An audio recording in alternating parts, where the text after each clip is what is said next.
Hi, I'm Hilton and this is my Audi A6. Now, in my previous video I showed you guys how to replace the rear door subwoofers, and what I have to do today is replace the front subwoofers. And the reason why is because after I replaced these, I could then hear, because these were very, very bad, I could then hear that the subwoofer on the driver's door is also not 100%. It's making some rattles, very, very slight, but I can hear it. And I think the reason why is because the previous time I took the door card off, which was, I think, last year, when I had the issue with the striker switch here, the door switch, I think I might have damaged the speaker myself. Now, the speakers are old. This is a 2008 model car, so the speakers won't be young anymore, like me. And I bought these speakers, I bought replacement speakers on AliExpress.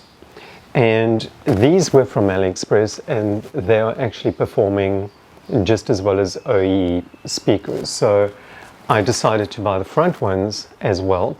The general rule is, if you're going to fix something on one side of a car, you might as well do the other side as well. So I'm going to replace both speakers on both sides, and I have the other speaker as well.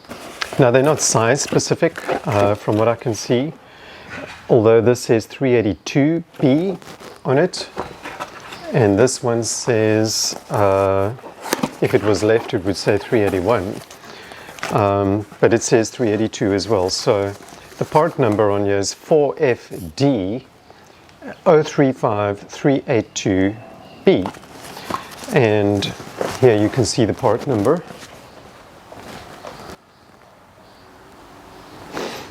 And they come with the OE plug as well. So these are basically just plug and play as far as the rear ones were concerned as well. So I'm going to show you guys how to take the door card off and how to replace the speaker. It should be easy. There's a screw behind here, there are two behind there. There's one up inside this hole, and then there's one very long one at the bottom.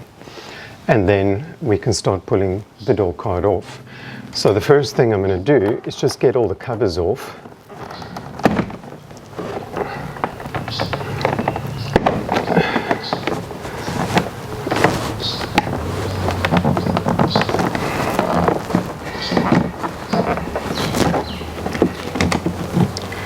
There we go. Just be careful not to break this tab over there, because when you pull it out, you've got to slide it to the back just a little bit to get it out. Now we just need to get the speaker grill off, and you just put your trim tool in there like that, and it comes out fairly easily. Here where we took the grill off, we have a screw in there. Here where the wood trim is, there's a screw over there, and there's a screw over there. And then there's a screw way deep in there, and I'll show you need an extended socket to get in there to get that screw out.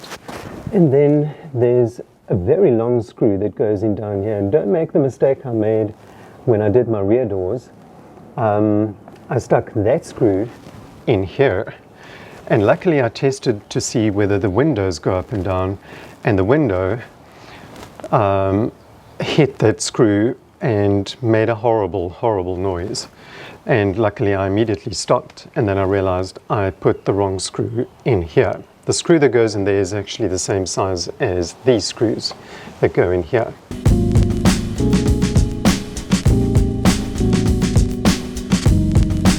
Now this is the long extension. It's a normal screwdriver tip, but this is the long extension that you need in order to get in here to undo the screw. And you've got to feel and fiddle around, because there's no guiding. There's nothing to help guide you in there as to where the screw is. Now, the dealer was the last one who had this door card off, because they replaced the lock for me. So it's going to be very interesting to see what they did. But feeling in here, it doesn't feel to me as though the screw is in here. I don't think they put the screw back, but I'm not feeling anything there. So I'm going to try and take the door card off. It's impossible to see in there. So I'm just going to try and take the door card off and then see what we're dealing with. Now it helps to have one of these because sometimes the door clips do break. I do have spare door clips, so if any of the clips do break, I will replace them now. I've got it in there. So once you can get your hands in, you can start tugging. You've got to pull like crazy to get it off. And there's a bit of plastic. So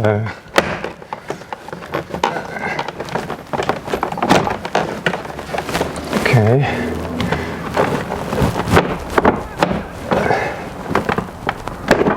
One more there. So inside here, we just need to undo the latch for the door, undo the hook,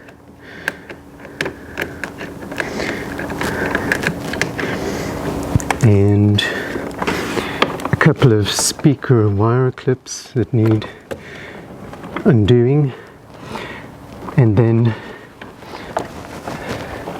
release the main cable for the door control module. There we go. So this is the main harness that you just need to undo, and then the door card is free. So this is my speaker. Look at it, it's got a big fat hole, and that's why it's all cracked over there as well. The rubber is broken off. It's just an absolute and utter mess. Can't believe it was that bad, but it didn't sound as bad, which is kind of weird. This one's broken as well. So I'm going to have to order mid-range speakers as well and do those some point in the future. You can see it's got 3 Torx, and these were Torx 20 screws, if I remember, on the rear speakers. This one has normal screws holding it in. So I'm going to do these for now. I see the plug is sitting in here, so, but I think there's another plug behind here. I'm not sure. Never done this before, so might as well just tidy up this. You know, when Audi had this door card off, I would have appreciated them telling me that the door speakers are blown and that I need to replace them. But my guess is the passenger side probably looks the same. And there's a guide pin over here as well in any case, so you can't put it in the wrong way by the looks of things. Okay, that's all we need. Yeah, I'm going to need to release this plug from here, and let's just unplug them. Just taking note of which way. The plug only has a one-way switch on it. There's the hole for the guide pin, and since this is facing that way, I'm going to put it in like this. In fact, I'm going to plug it in. Just check your pins on the inside that they are straight, because on the back door, one of the speakers, the pins was bent, so it wouldn't plug in. Very, very tight fit. I'm going to have to check that it works, but before I do that, I just want to get it in the door. You see this little piece of sponge here? That is where you're going to have the wire go behind the speaker. So I'm just lining it up with the little pin. Just want to zoom in for you guys. So get it in at the bottom, make sure your sponge is there behind, and then we should be able to get this plug back in here. There we go. Now these screws don't have to be very tight. They weren't tight to begin with when I took it off, and they don't have to be very tight when installing it either. Just hand tight. You know, when you feel the screw wants to stop turning, then stop turning. There. Let's get the sound going and see. Well, it's working.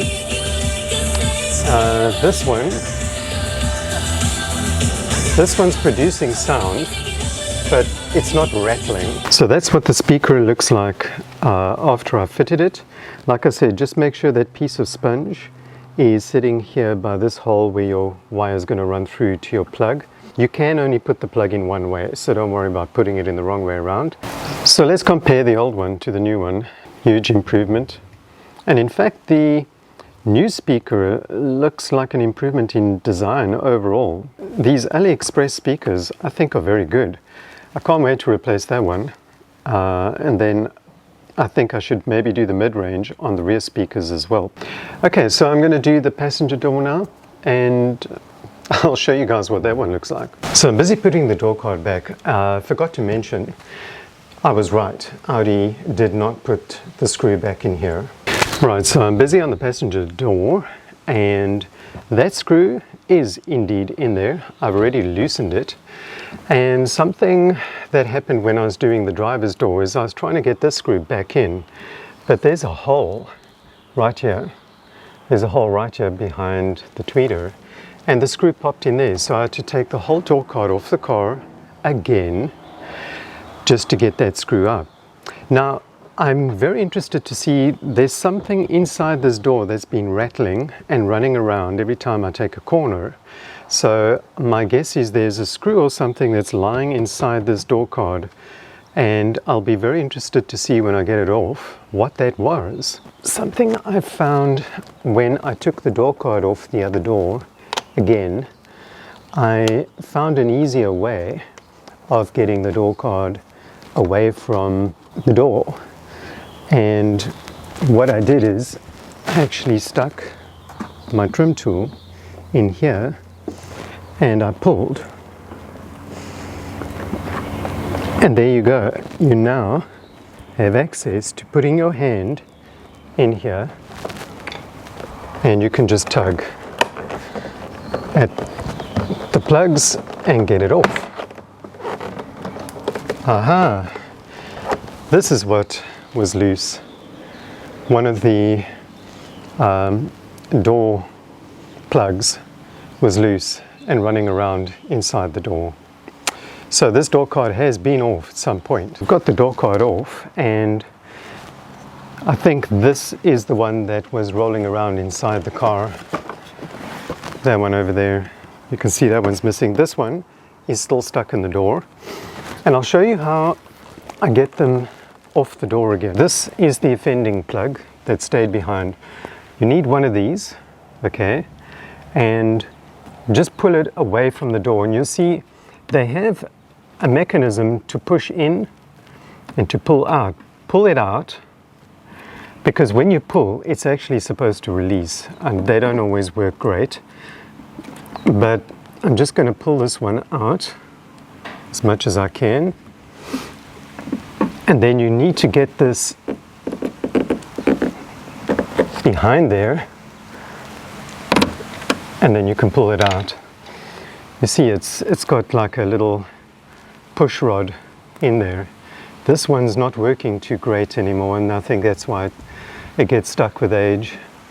But this outer part is supposed to move in and out in order to release the door card. This is the passenger side, and it's looking fairly good here.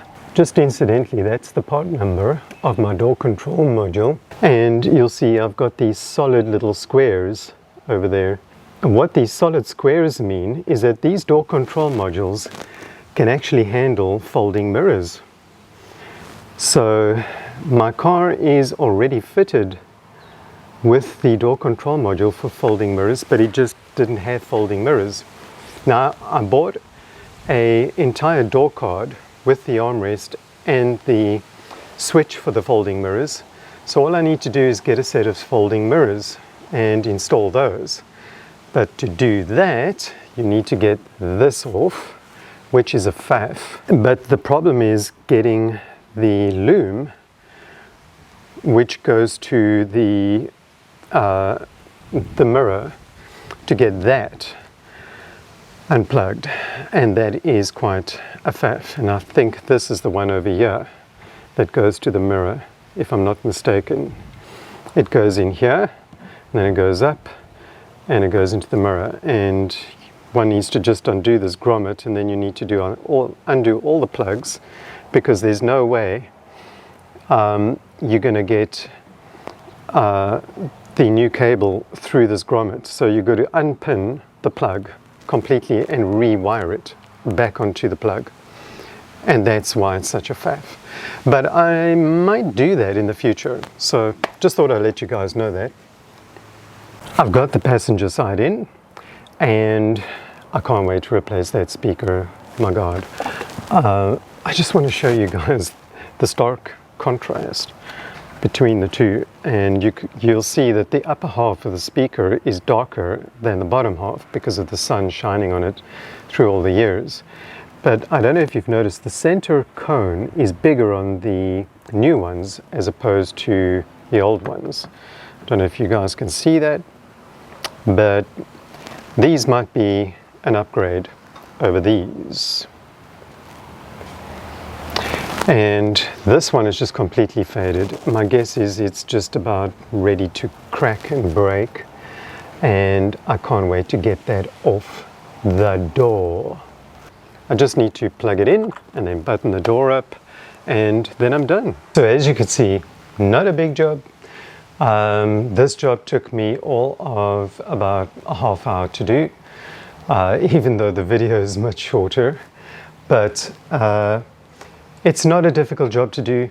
That's why I have replaced one of the door plugs on that side, on that door, and when I get the tweeters, I'm going to just take the door cards off again and do the tweeters.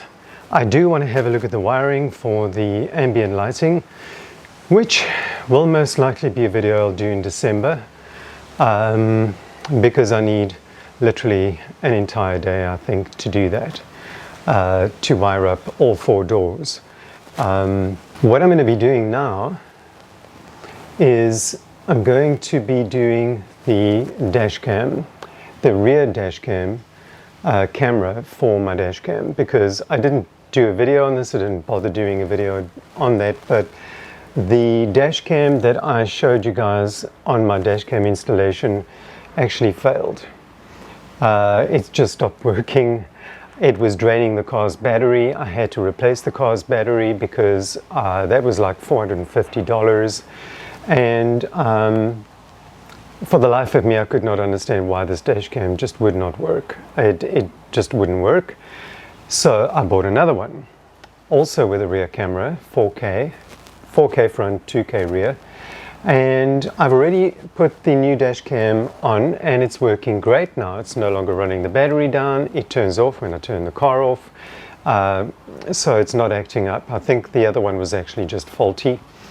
And unfortunately, the old one's rear camera does not work with the new dash cam. So I'm going to be replacing the rear camera right now, but I first want to just unplug everything over here, plug it in, and see if it works. If it's working, then I'll run the cable to the back and then install it. And we're going to go through all that trouble to find that it doesn't work. And if it doesn't work, it's not the end of the world, as long as I have a dash cam that faces the front. So I want to thank you guys for watching. Stay tuned for the next video. It is most likely going to be ambient lighting, and that's only going to be in December. So have a happy November, and I'll see you guys soon.